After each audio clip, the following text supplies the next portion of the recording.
Hello guys, welcome to 5th Generation Nabi Shop and welcome to another unboxing and testing. Shoutout po kay Sir John Lemuel. Okay, so ngayon meron tayo ditong i-unbox na Glock 34 John Wick. This is the double bell Glock 34 John Wick or the model number 768. So it comes with hard case. Matic yan kay double bell. May kasama talagang hard case yan pag pistol. And also comes with green gas. This is green gas powered. And also comes with 0.23 grams na 4,000 shots na airsoft BBs. So ang bala po nito ay airsoft BBs, plastic ball. Okay, plastic BBs. Kaya nasa around 300 to 350 EPS. So ito yung mga kasama sa package. So, meron siyang kasamang loading nozzle, extra loading nozzle. Meron na rin siyang kasamang Continental card. At meron na rin kasamang gold coin. Yan.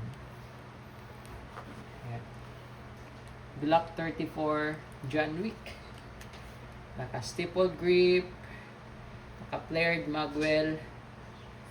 Extended mag base 28+1 rounder with markings. Meron siyang rail for flashlight with markings. Combat Master. Yan. Gas blowback airsoft pistol. Ito yung kanyang magazine 28+1. Oh, yan. So, testin natin.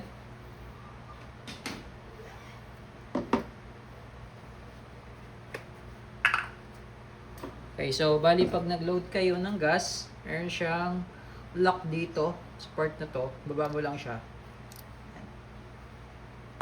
So dyan kayo maglalagay ng gas. 3 to 5 seconds. Yan.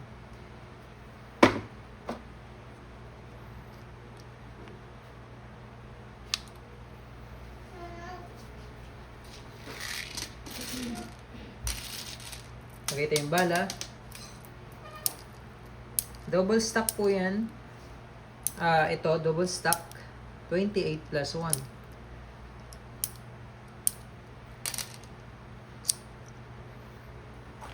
Okay. Glock 34 John Wick Combat Master. Testing. Testing. Glock 34 John Wick.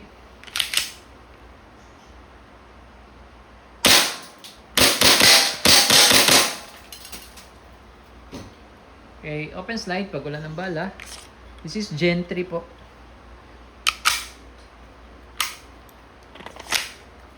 All goods.